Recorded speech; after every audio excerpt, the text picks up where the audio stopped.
Archaea, the cradle of magic. Once its people lived and breathed pure arcane power. But magic vanished, and the mighty Archaea withered into a pathetic, weak shadow. Desperate to survive, the falling nation gambles everything on a single marriage alliance. Enter our protagonist's tragic fate.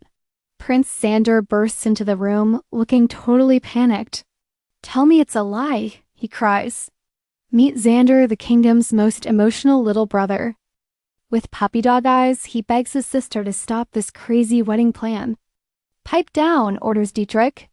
Meanwhile, our golden-haired beauty sits in a heavy silence. The vibe?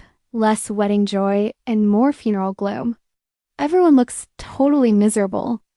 That stern guy is Dietrich, the first prince and professional mood killer of Archaea. He scolds his brother, but Xander isn't about to let this marriage slide. "Selling our sister to Canuck Riadan?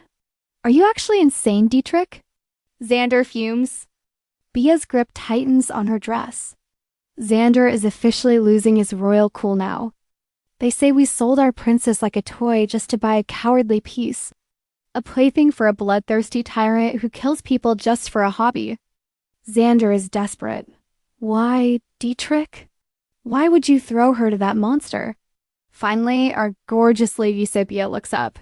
"That is quite enough," she commands firmly. The first princess and our hero has spoken. But Xander's heart is literally breaking. "It was my choice, Xander," Bia reveals.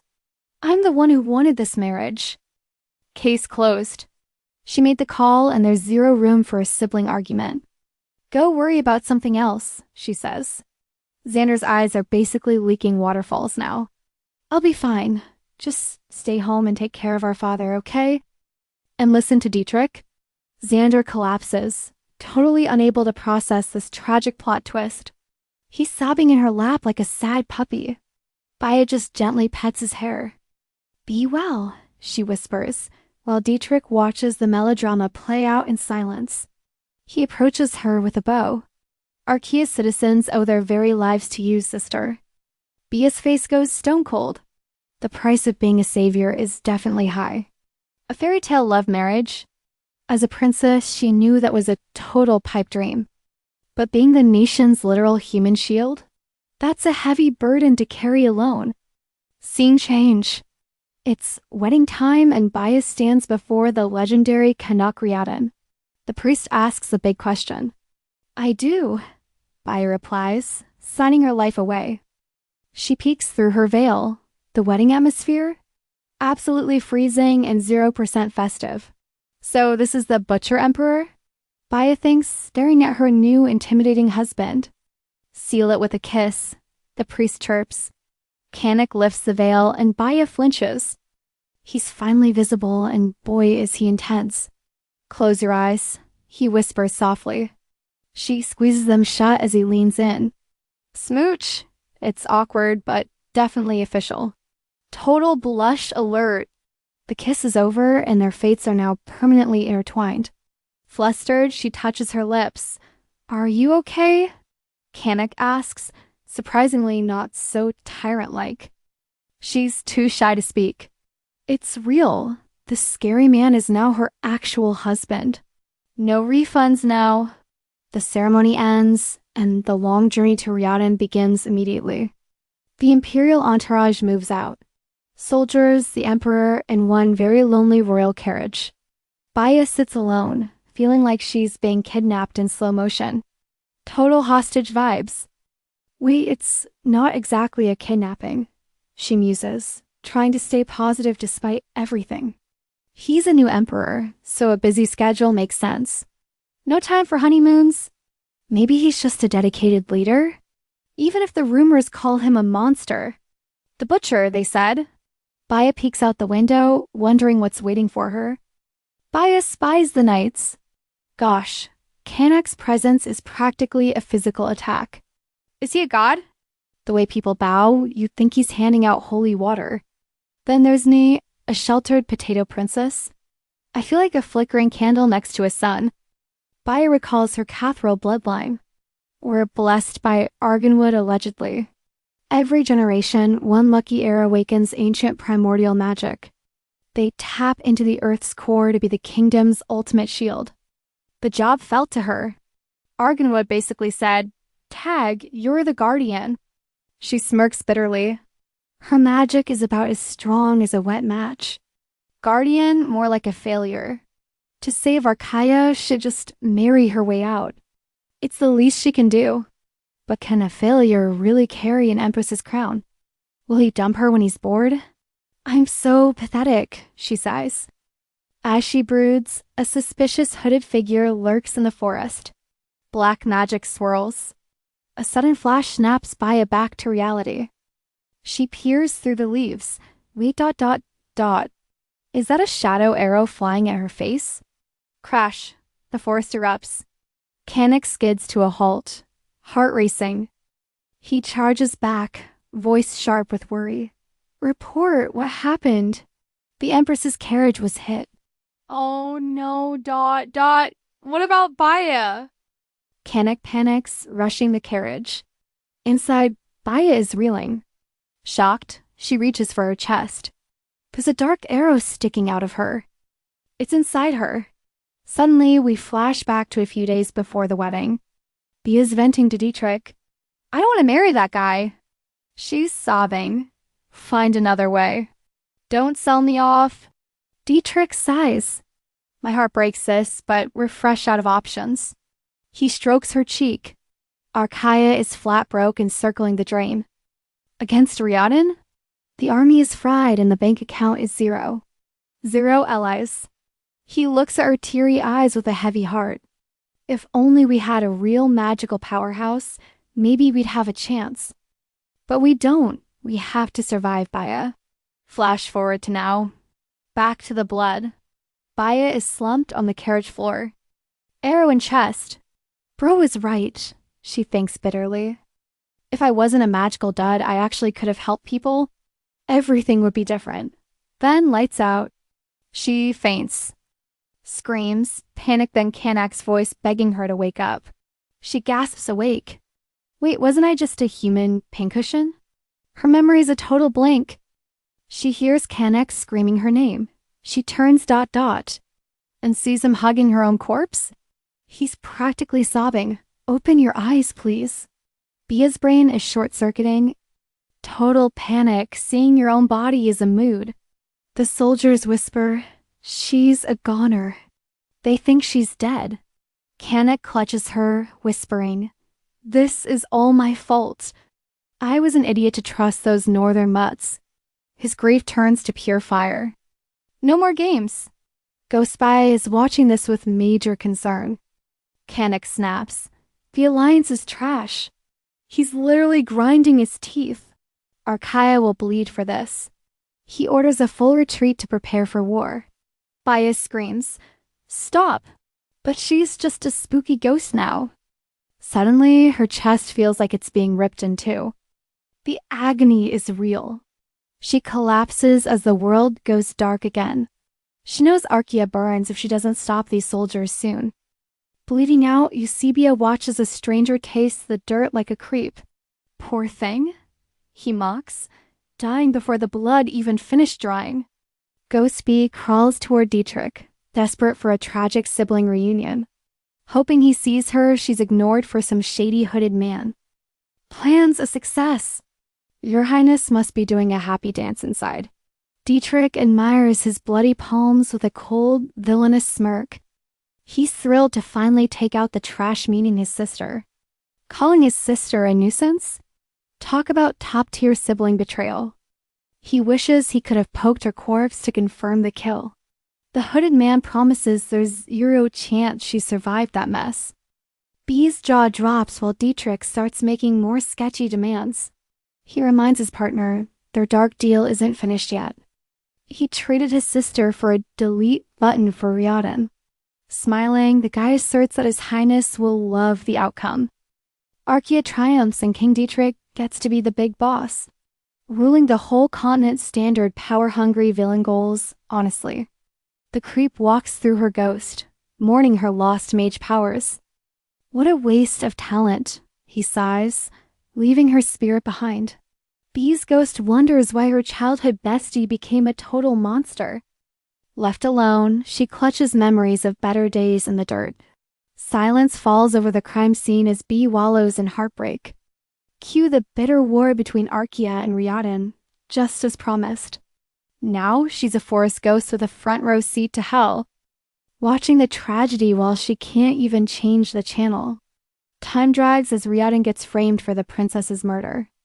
Dietrich rallies the North, playing the hero in his fake revenge. But Canik is a beast, smashing Archaea's armies into the dust. Archaea's pretty fields are now just ruins and fancy dirt. 3 years later, Bee's still watching her favorite people die. Finally, Canik catches Dietrich and puts the king on trial. Dietrich isn't sorry. He just throws shade like a sore loser. Calling him a slave, he swears his family will haunt him. The Cataril family will be Canik's permanent, ghostly headache. Canik just smiles, hoping Dietrich enjoys his delusions in hell. He'll follow the king's screams just to kill him again. Canik swings with spite, and then the final brutal slash. Bee watches her brother's body hit the floor with a thud. Canik stands tall with a bloody blade, officially ending the drama. Among a graveyard of swords, Bee's spirit reaches her breaking point. She cries out, was his ego worth the total massacre? Was it worth killing everyone? She laughs, losing her sanity. Looking at the sky, she begs Arganwood to finally listen. Take my soul, just give Archaea a magic redo. She pleads. Bee screams for a miracle, and suddenly, a green light sparkles. Sobbing, Ucia begs Arganwood for one last miracle to start over. End the tragedy, she cries. Then a divine voice whispers back. Emerald light erupts, swallowing everything in response to her desperate plea. Fading echoes fill her ears before darkness claims her consciousness completely. Her eyes flutter open, the world spinning in a blurry haze. Suddenly, she sees her dad and brother looking suspiciously young.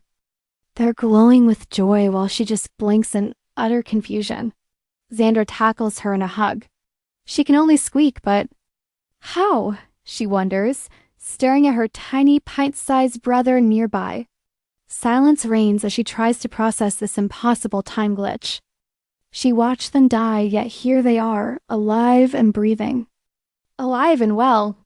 She turns to find her dad chatting. The doctor claims her fainting was just a side effect of magic. Glowing eyes and new hair. That is the mark of destiny. She is the new guardian destined for greatness and heavy duties. But nobody knows her actual power, which is totally a trope. 100 years passed since the last one. Magic is back. She was 10 back then. The realization strikes like lightning. Time travel?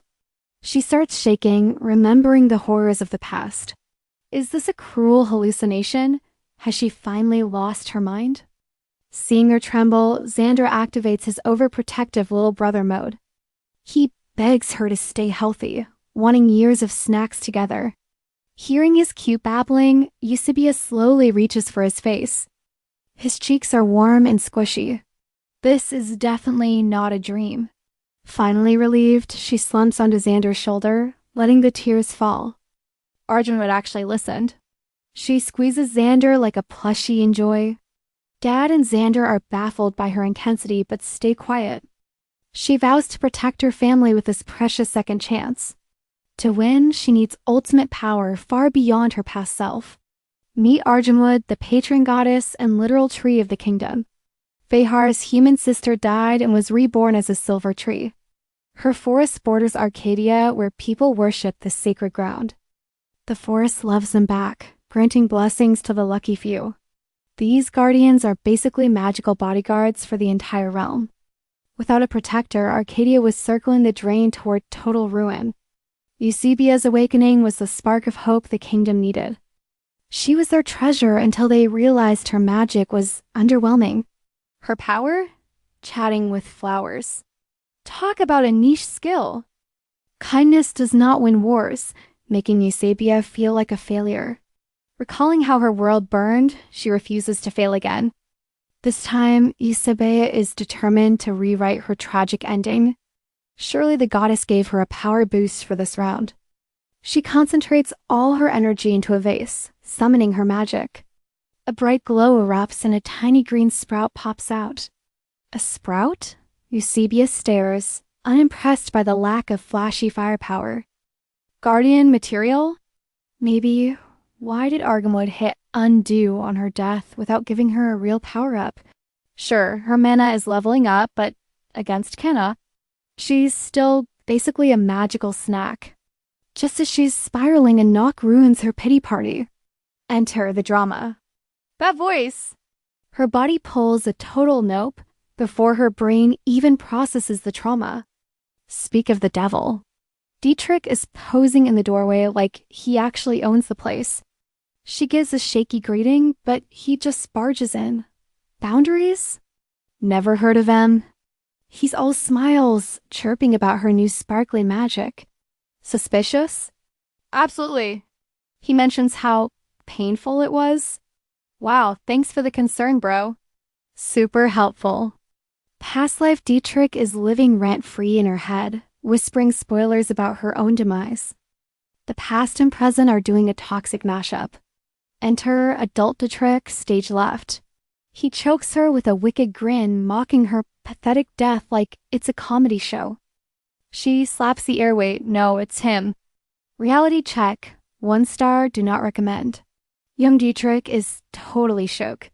Baya realizes she just physical assaulted her dear brother. Oops. Cue the fragile flower excuse. Sorry, bro, I'm just having a minor mental breakdown.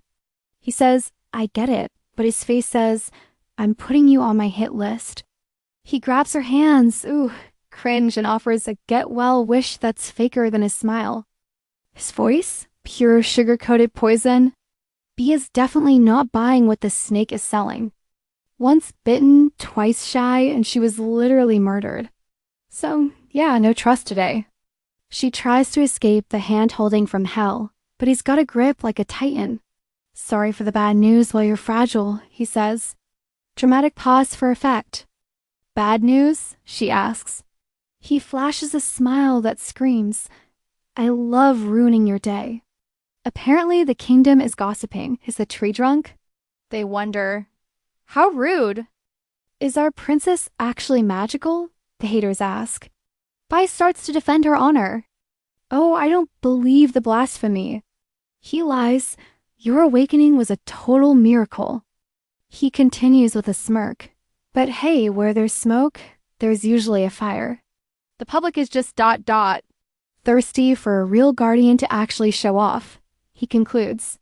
Baya tries to speak, but he's the undisputed king of let me finish my monologue. It's not your fault you're a letdown, he says. The people just expected too much. Major flashback. Remember when she was a naive kid sharing her secrets? Total cringe. Look at me, I can talk to flowers, she cheered. Oh, the sweet, innocent stupidity. She was so hyped to be a hero. Plot twist. It was a massive trap. He hit her with that bless your heart smile and told her the rumors were trash. Your magic is a cheap trick, he said. Everyone is bored. 0 out of 10 stars. Hide your pathetic power, he whispered. Trust me, I'm the big, brave brother. She hid her light under a rug, making the kingdom wonder if she was a dud. Is she blessed or cursed? The tabloids asked. Spoiler alert, it was the brother's fault. She followed him like a lost puppy right into a death trap. Lesson learned eventually. Back to reality. She's dizzy from the sheer amount of trauma she just unpacked. You okay, sis? He asks. Meanwhile, a ghost version of herself is literally haunting her. The ghost whispers, You're still a weakling, and gives her a suffocating spirit hug. You can't protect a goldfish, let alone Archa. The ghost yells. Baya is spiraling hard. It's just a hallucination, she gasps. I am not having a breakdown today. The ghost adds, The tree hates you. You're just here for the sequel of suffering. Our goddess wants a front row seat to your misery. Baya is officially terrified. She swats an invisible ghost like a crazy person. Nope. Not today, trauma. Dietrich stands there, totally baffled by his sister's sudden freakout. Ghost. Poof! Baya catches her breath while Dietrich asks if she's actually okay. She lies, "I'm fine," just as her trauma ghost gives her a creepy hug. Shaken but stubborn, Bia's headed to Arganwood to demand some real answers. Time to find out if she's a hero or just a deity's plaything. Is there a destiny or is life just a joke? Bia's finding out. Even if it kills her. Cut to Bia dragging 2 guards into nowhere. They're hiking through a frozen hellscape at the literal edge of existence. The guards are panicking, begging her to quit before they become popsicles. Bia just gives them the death stare while clutching her glowing red rock. Not going back, she declares, triggering a classic flashback to her dad. A few days ago, she's begging Papa for a scary forest field trip. Dad is stressed, but Bia insists she's got a date with Destiny. He reminds her that Arganwood isn't exactly a walk-in tourist attraction. Even kings only get one Ask Me Anything session in a lifetime. He once begged for the queen's life, but the goddess swiped left. No matter the tears, Arganwood said, "Resurrection? That's a hard pass." All I got for my prayers was frostbite and a broken heart. The bitter king touches her face, terrified his daughter is next. Bia pulls the "I'll be fine" card and promises she won't die. I'm the chosen bloodline. The goddess wouldn't dream of hurting me, right?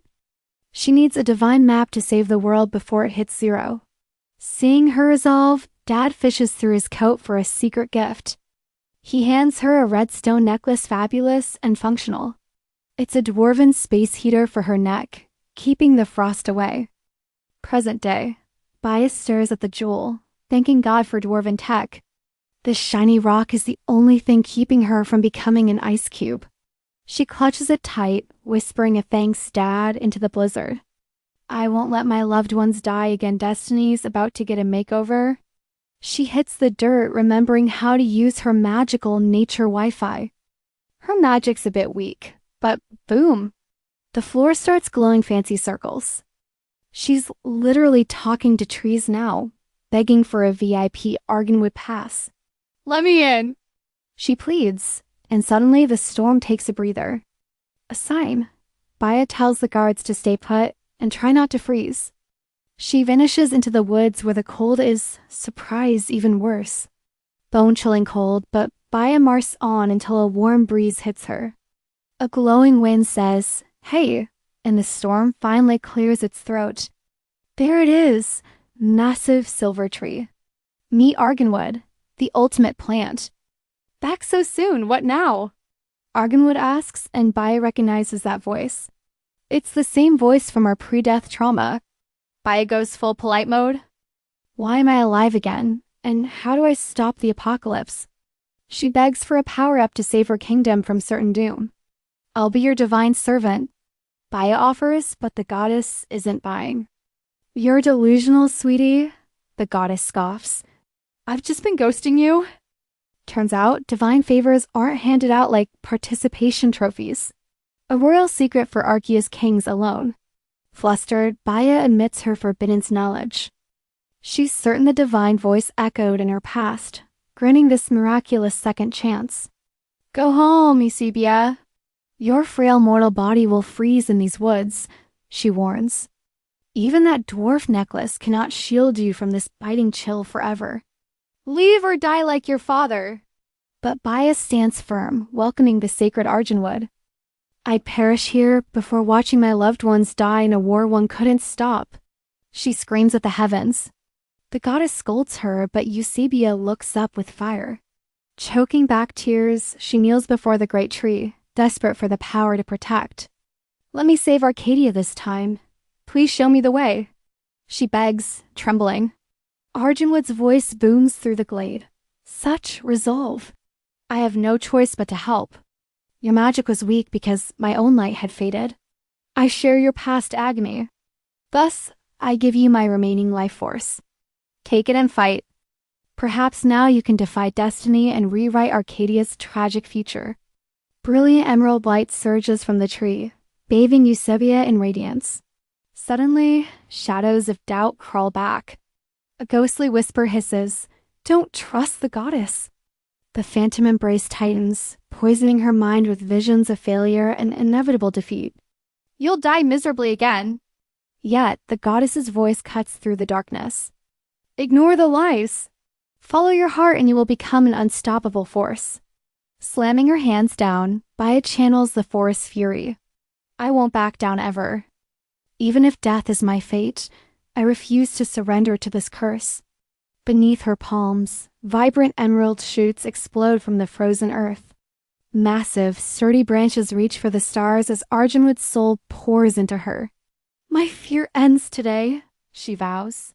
The scene cuts to a fortified military stronghold. Within the vine-covered walls, a guard yawns, totally ready for a midday nap.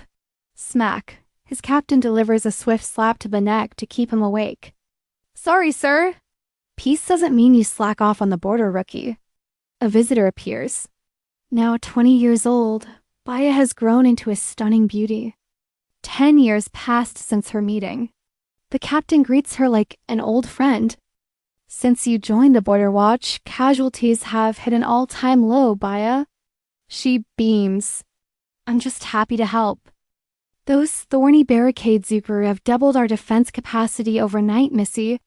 Plus, your enchanted shields and arrows are shredding monsters like paper. You are amazing. The captain smiles warmly. I feel like we're old comrades who survived hell together. At the mention of war, Bia's smile turns a bit bittersweet and heavy. 3 years as a wandering ghost in the previous war left deep, invisible scars. You're sharper than you look, Captain, she teases. He just blinks, confused. It's been 10 long years since she traveled back through time to change everything. She has buried herself in books and mastered the art of magic. With Arganwood's blessing, her powers have bloomed into something truly terrifying and beautiful. Baya can now command nature itself, though such growth required absolute blood and tears. 10 years of studying until she collapsed, all to prevent the coming nightmare. But dark rumors of Riadan and the cruel Emperor Canak still haunt her. Riadan is expanding even faster now, their shadows already reaching toward Archaea's gates. Even with her elite training, Baya knows Canak's empire is a mountain she cannot scale. But this time, she go through hell to stop Canak from burning her world.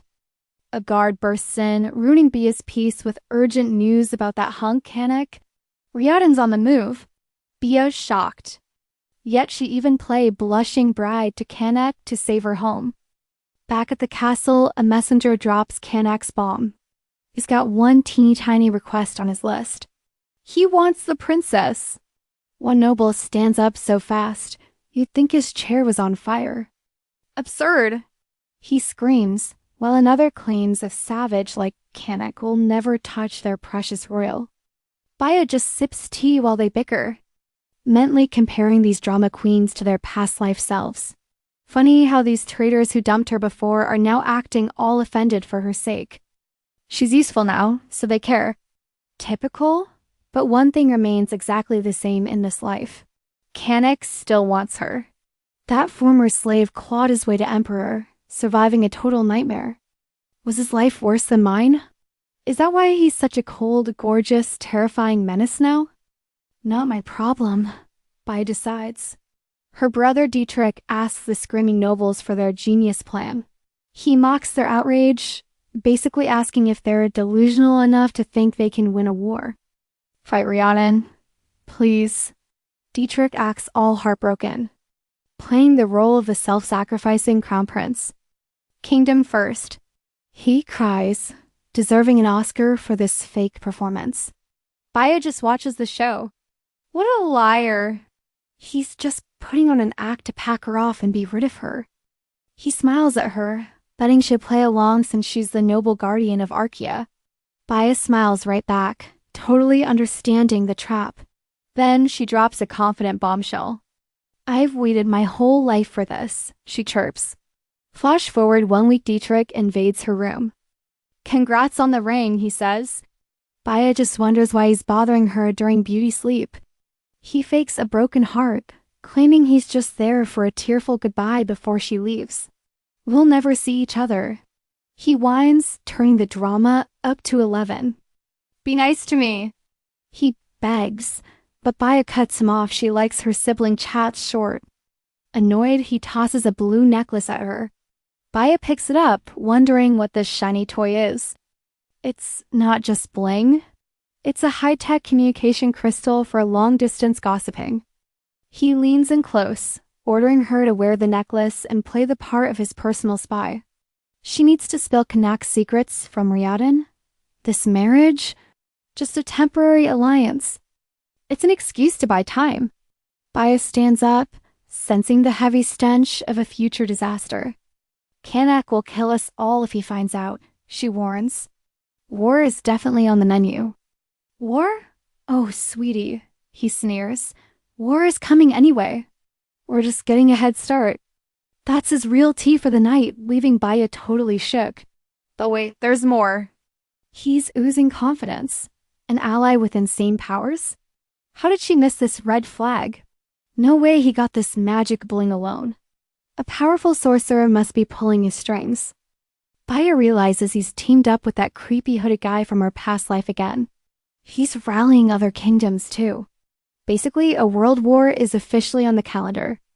Dietrich snaps her back to reality, demanding an answer. Refusal means a one-way trip to the grave. He'll definitely kill her otherwise. Is destiny just an annoying song on repeat? 10 years of hard work to stop a war and it's still happening? Talk about a fail. Are they just doomed? Bia's drowning in despair while Dietrich stares at her awkward silence. Did you actually think a wedding would bring peace? He mocks. He keeps snickering about how blind and foolish his dear little sister truly is. Baya knows he's hiding something big and demands he spill the beans immediately. He slams some top-secret files onto the table, a little bedtime reading just for her. Surprise! Guardians are cursed to be childless forever because their job demands their entire soul. Forget a family and forget your magic too once you leave Archaea's borders. No magic babies for you. Arganwood's blessing came with a hidden curse, a body that can never bear life. Shaken by Dietrich's words, Ucia glares, desperate to believe he's just a filthy liar. He smirks, citing Forbidden's library records as proof of this cruel, undeniable truth. Only kings see those scrolls. Just imagine Kanak's epic meltdown once he discovers the truth. His pricey peace treaty bride is essentially a broken model who can't provide an heir. Dietrich leans in, whispering that a furious Kanak will turn their kingdom into a barbecue pit. Baya shoves him back, snapping that she's reached her limit for his dramatic fairy tales. He grabs her, telling her to quit being emotional and use that pretty brain of hers. Think, have you ever seen a Guardian Jr. mentioned in any history book? Ever? Baya freezes, her mind racing to debunk this nightmare, but the math isn't moving. Cut to a serene lake where a rugged silhouette shimmers across the blood-stained ripples. Rude. They jumped us the second we hit the border, Kanak grumbles, dripping in red. He's currently mid-bath, washing off the ambush while a soldier awkwardly hands him fresh gear. Well, sir, you weren't wearing armor. You were basically a giant, handsome target, the soldier quips. Zip it and hand over the pants, Kanak snaps, clearly over the commentary. I can't meet my bride smelling like a battlefield. Next morning, Bea is brooding on her balcony. Her maid begs her to come in, terrified that the princess looks like a literal ghost. It's your wedding day. Why do you look like you fought a mountain and lost? That comment triggers a flashback to last night's psychological warfare with her lovely brother. Ucia pulled an all-nighter, frantically speed-reading through every dusty Archean history book.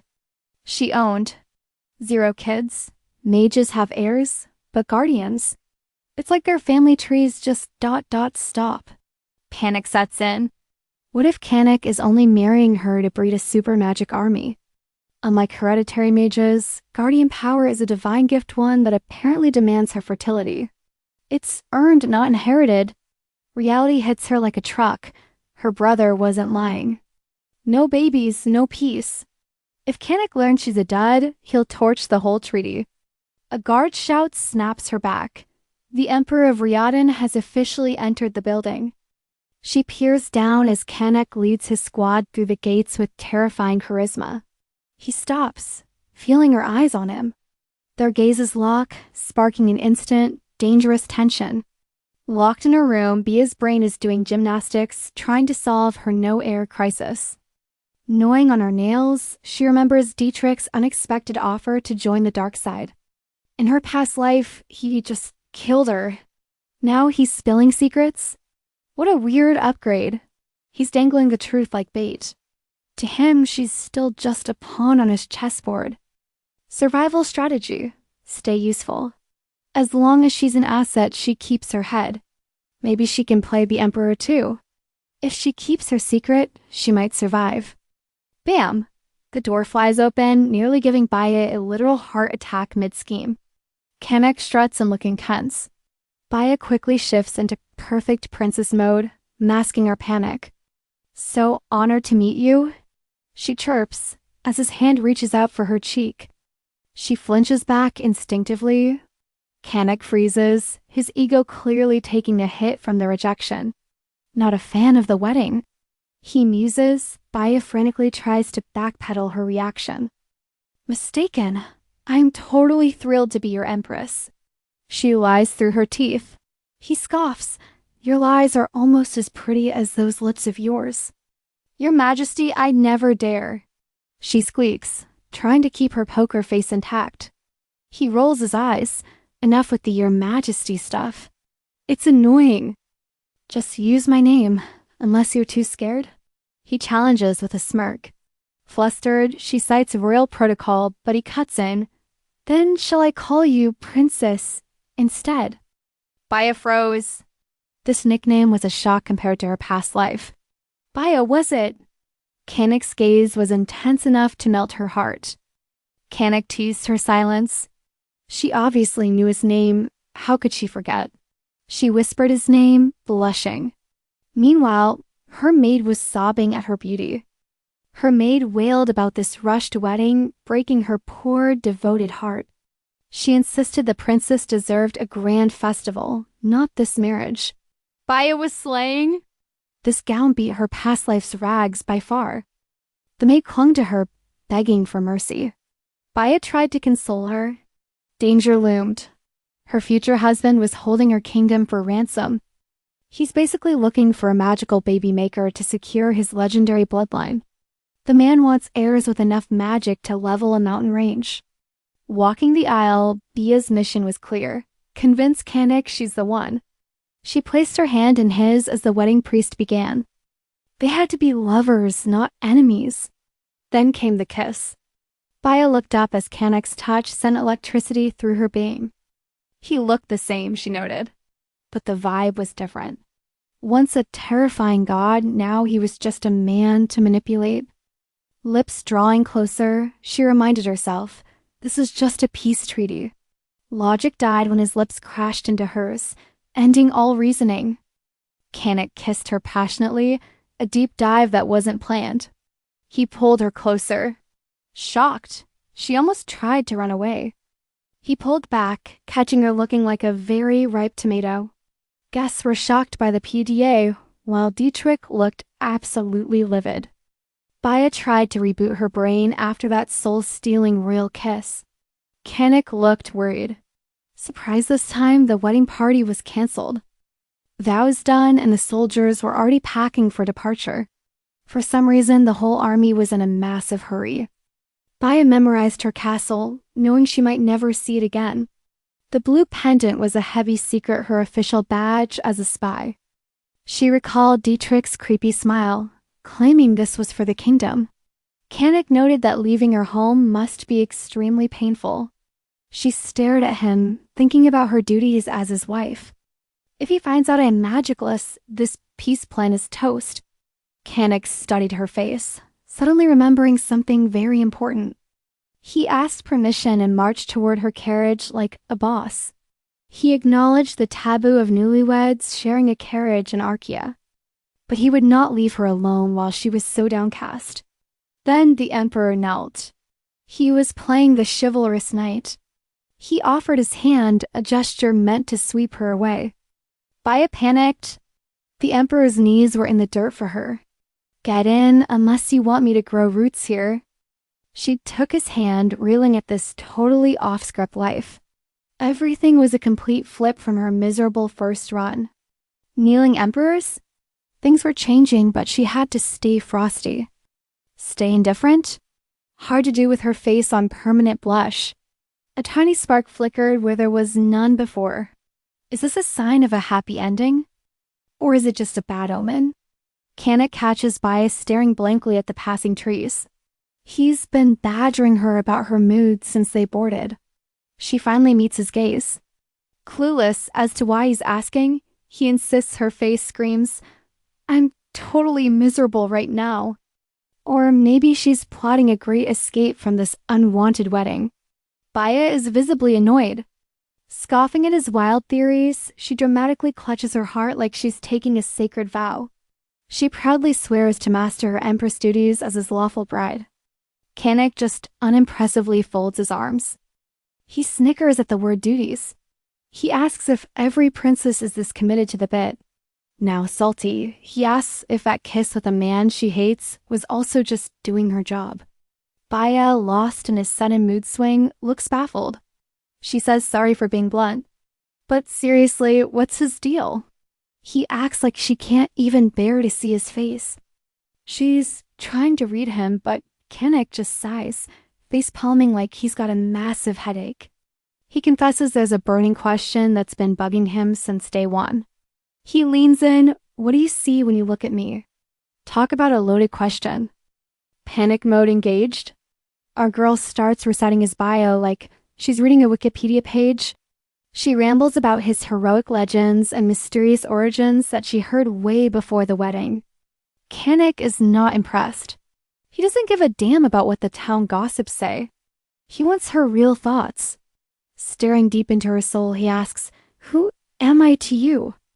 Am I just a hero to you?" His sudden sincerity catches Baya totally off guard. Cue the stuttering. She scrambles for an answer while traumatic flashbacks from her past life start crashing in. Seeing her look terrified, Canik assumes the worst. A marriage certificate doesn't change a thing. She can't mask her loathing. He points out she turned ghost white the second they said "I do."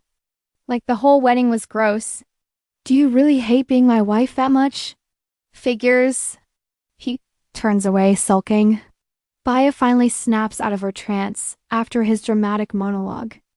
She can't let this marriage get canceled. She jumps up, yelling that he's got it all wrong. She doesn't find him icky at all. Canik, worried, tells her to get her butt back down. Standing in a moving carriage is a recipe for disaster. Right on cue, something spooks the horses. The horses freak out, slamming on the brakes. Inside the cabin, it's total chaos. Baya loses her footing and flies forward. She squeezes her eyes shut, ready to eat the floor. Instead of a faceplant, she hits a wall of muscle. Canik catches her in a protective hug. He whispers her name, frantic to know if she's okay. Baya is officially a blushing mess. But then, Baya goes stiff as a board, staring into the distance like she's seen a ghost. Canik gently brushes her hair, checking for injuries. The romance is killed by a soldier's shout. A guard checks if the Emperor and Empress survived the bumpy ride. Canik won't let go. He demands to know what the holdup is. The guard bows, blaming a fallen tree for the roadblock. The path is blocked, but the squad is already on it. They'll be moving soon. Canik smells something fishy. They've only been in Archa for 2 days. That tree was fine yesterday. Baya starts shaking like a leaf against his chest. He looks down at her. Baya is completely paralyzed with pure, unadulterated terror. She's white-knuckling his shirt, trying not to crumble. Cold sweat starts beading on her forehead. Her blue eyes are wide with panic. It's at this moment she remembers the catch. A guardian's power is tied to Arganwood. Leave Archa and the magic says goodbye. The blessing vanishes. It was the scary truth Dietrich whispered the night before the wedding. She thought he was just being a manipulative jerk. But now she feels her power fading. Her magic is leaking out of her body. Dietrich wasn't lying.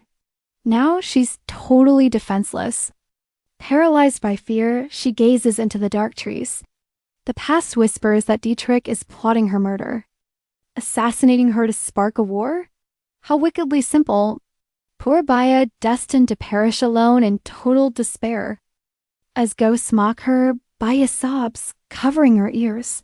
She begs for silence until Canik holds her tight. Breathe deeply, he commands. Look only at me now. He promises safety, yet her body won't stop shaking. Stroking her hair, Canik speaks with calm, steady strength. Nobody will hurt you. Finally, her panic begins fading. Baya finds solace, burying her face against his chest. Her fingers clutch his shirt, desperate for security. A moonlit port appears. The land trek finally ends. Riordan awaits as lighthouse beams pierce the dark night. Glowing waters signal that their sea voyage begins next. I'm sorry, Canik sighs. I was a pest today. He worries his teasing made her journey even harder. He admits he was just thirsty for her attention. He figured a noble lady would never want him. Reality hurts. He grips his sleeve, looking visibly tense. Locking eyes with her, he prepares his honest confession. Your opinion matters. I'll protect the peace in us. Blushing, he vows to keep both their kingdoms safe. Please, don't fear me. Seeing you terrified breaks me. Baya is stunned. Why is he so different now? She realizes they never truly spoke in her past. She never actually tried to know the real him. Smiling, she admits she knows all his heroic tales. Irony, she only studied him to understand her enemy. Yet the records revealed a hero, not a villain. A former slave fighting for freedom? How could he? He fought oppression. Could he really be a monster? Looking at him, Baya realizes she doesn't fear him. Thanks for helping me, Canik, she says softly. Hearing his name from her lips leaves him stunned. Twirling her hair, she reminds him he asked first. Their cute moment is ruined by the guard's shout. Baya rushes to the window like an excited kid. Her face glows. The moonlit harbor is absolutely stunning. Those ships prove that the future has officially changed. She's alive and there's no war. Hope is blooming. Everything will be fine, she whispers, watching the ship. Elsewhere, a man scrambles to get dressed. Drama. Greenhair is baffled by the king's lightning-fast wedding. Wait, did he actually just ditch the altar? Vows finished, he looks at his companion, completely baffled by the insane rush. Canik spent 1 month yapping about his Arcadian princess, but now his friend drops a reality check. The imperial carriage is docking. Wait, seriously? Chuckles the green-haired guy with a smirk. Straightening his silk in a blur, he is dying to see what kind of lady his empress is. Meanwhile at the docks, Eusebia steps out and stares, her jaw hitting the floor. That ship is an absolute unit. Canik offers his hand to help her down. He explains the trek to Riordan is brutal, so they need a floating titan to survive. Careful, it is dark, he warns. Eusebia huffs, claiming he's a worrywart and she is fine. Right on cue, she slips. But Canik teleports into action before she can even blink. He catches her in a firm, heart-fluttering embrace, saving her from a very unroyal fall. He gives her an irritated, told you so, glare, while a blushing Eusebia mumbles her thanks. She really should have listened. Canik just grips her shoulder, guiding his clumsy bride through the dark. Dying of embarrassment, Bayam insists she can walk, but Canik is not letting his lady go. Afraid of a twisted ankle, their green-haired buddy approaches, totally stunned by this rare. Sweet sight. Canik calls out to his pal, Aslan. Just hearing that name, the drama begins to brew.